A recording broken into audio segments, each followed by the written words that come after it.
Lebt denn die alte Eisfläche noch? Eisfläche noch?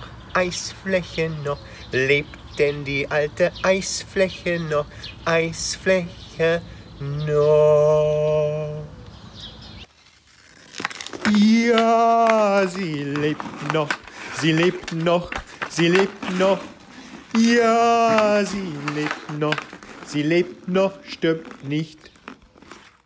Servus zusammen, das ist definitiv kein ODR-Wetter mehr. Die Sonne knallt drauf, es hat glaube ich 16 Grad. Ich bin in Shorts und T-Shirt locker hier draußen, aber irgendwie habe ich noch ohne das Styropor hier Eis, die ich jeden Früh für ungefähr eine Stunde nutzen kann. Weiß ich selber nicht so 100%, wie ich weiß, was ich tue, aber genau so, wie es so lange gehalten hat, habe ich eigentlich keinen blassen Schimmer, weil es eine Woche durchgehend zweistellig war und nachts wird es vielleicht 0 Grad, -1, das reicht normalerweise nicht.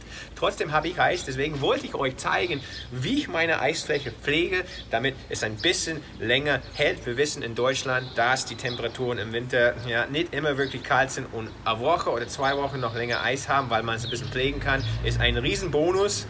Und ich zeige euch heute, wie ich meine Eisfläche am Leben erhalte.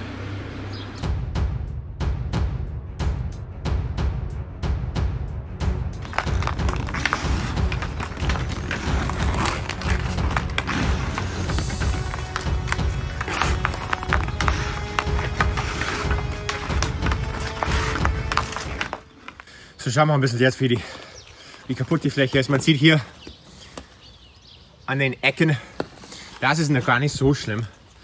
Und hier sind kleine Rillen im Eis. Hier wird's kritisch und dann hier rüber wird es noch kritischer. Da habe ich die Pumpe drin. Momentan hätte ich es eigentlich auch über Nacht rausnehmen sollen. Hier, da ist ja gar kein Eis mehr. Aber in die Mitte ist es ziemlich fest und ja, da habe ich überhaupt keine Angst durchzubrechen. Und man muss auch beachten, dass wir hatten die komplette Woche jetzt, also mehr als 7 Tage lang, plus 15 Grad und -1 oder 0 Grad nachts. Also dass es so gut durchhält, ist der absolute Wahnsinn. Jetzt ist es Zeit für mich reinzugehen, meine Frau ein bisschen zu helfen. Die ist so geduldig mit mir, lässt mich jeden Früh hier drauf. Und jetzt meine Tochter in den Kindergarten zu bringen. Und für diejenigen, die sagen würden, ja, ich meine, es war nur eine halbe Stunde, es geht und das Eis ist nicht gut, ja, es lohnt sich nicht. Jede Minute auf dem Eis zählt. Und einen Vorteil gibt es, was das ganz warmes Wetter betrifft. Ich muss die Fläche jetzt gar nicht abkehren, wegschaufeln. Ich lasse einfach den Schnee drauf. Es wird warm. Es kann auch ein bisschen die Eisfläche isolieren. Muss gar nichts machen, kann einfach runter. So, Tochter zum Kindergarten gebracht. Davor keine Zeit gehabt abzudecken. Jetzt wird höchste Zeit, die Tackerrollen drauf zu tun. Sonst schmilzt das Ding wirklich heute.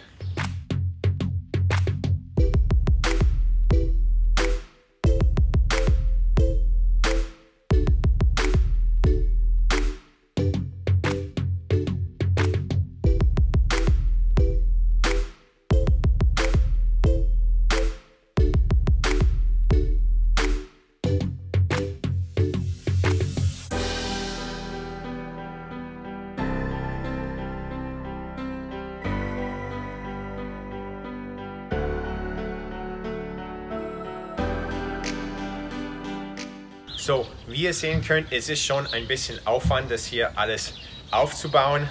Aber wenn man einen Tag danach in der Früh aufs Eis gehen kann, dann hat sich alles gelohnt. Ein paar Nachteile von den Tackerrollen oder Styropor im Allgemeinen ist ja klar. Wenn es regnet, funktioniert es gar nicht, weil das Wasser findet einen Weg immer in die Rillen von den Rollen und bohrt dann Riesenlöcher. Natürlich bei Wind. Die letzten Tagen waren gar nicht windig. Mein Glück, ich müsste wirklich nicht so viel Zeug auf die Fläche tun, damit die Rollen nicht weggeblasen werden.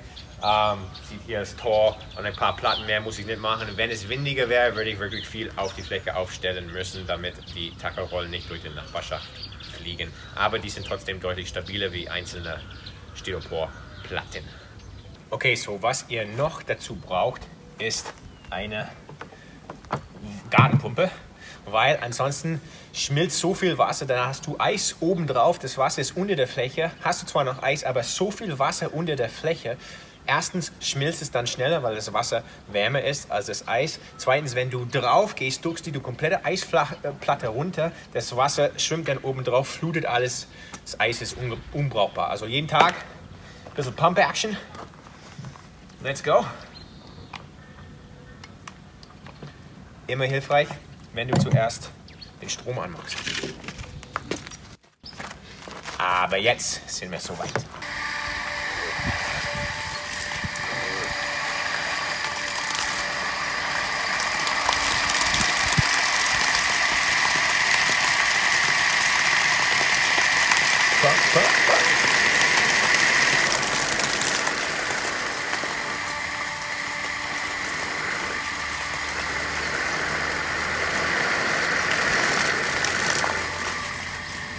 So, abends 21 Uhr.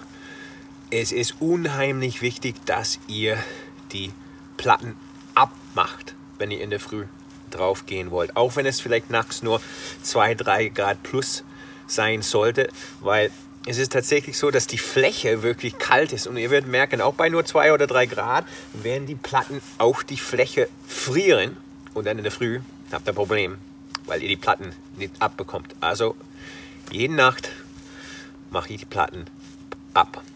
Ich habe Eis auf dem Styropor bei 6 Grad plus. Wir haben ein bisschen spekuliert in Instagram die letzten paar Tagen, wieso. Wir gehen auf Verdunstungskälte, also quasi, wie ich vorher gesagt habe, und wie man auch zum Beispiel, wenn man zum Beispiel Alkohol auf eine Wunde spritzt, Alkohol verdunstet, da wird die Wunde echt kalt. Und ich gehe davon aus, dass das funktioniert hier ähnlich. Brutal krass. Auf jeden Fall kalt hier unten auf der Fläche. Okay, so, jetzt sind die Styroporplatten ab und das ist wirklich der schlechteste Zustand, dass die Eisfläche jemals war. Abends ist ja klar, es wird jeden Tag wärmer. 17 Grad war es heute. Aber es hält mich noch. Was mir ein bisschen Sorgen macht, ich weiß nicht, da ist so viel Wasser drauf. Ich kann mir fast nicht vorstellen, dass es dann alles friert nachts, wenn es nicht einmal frieren sollte. Außerdem ist diese Ecke hier, keine Ahnung, da sieht man, das ist irgendwie echt hartes Eis ohne große Wasser. Es glitzert fast. Kann mir nicht erklären, aber ja, jetzt werde ich das Styropor wegkehren und beten für morgen früh.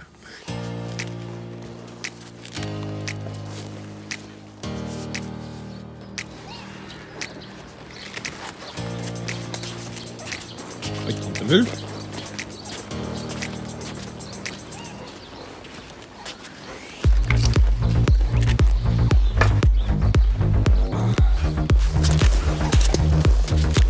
Keine Sorgen, ihr habt Schlittschuhschoner an. There we are. Not looking great, but looking good enough to practice.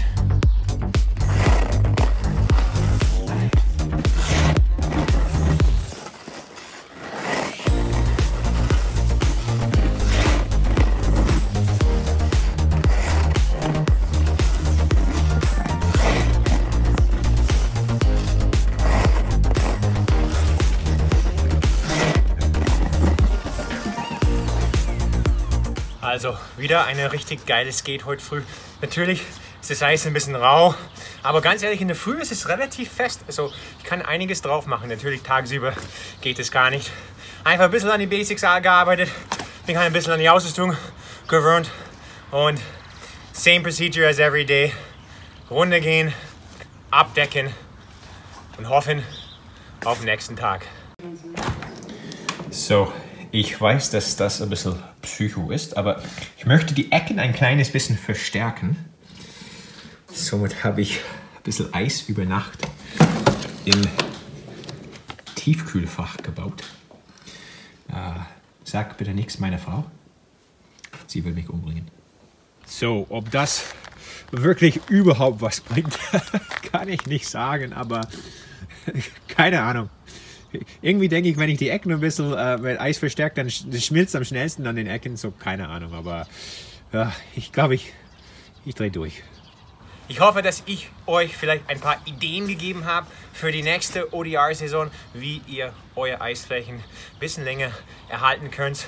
Ich habe es wirklich zum ersten Mal dieses Jahr so probiert, auch mit der Pumpe. Und ja, klappt echt ganz gut. Also vielen Dank fürs Zuschauen. Ich wünsche euch viel Spaß. Ich hoffe, dass ihr irgendwo aufs Eis gehen könnt. Und bis zum nächsten Mal bei Marcel's Hockey School.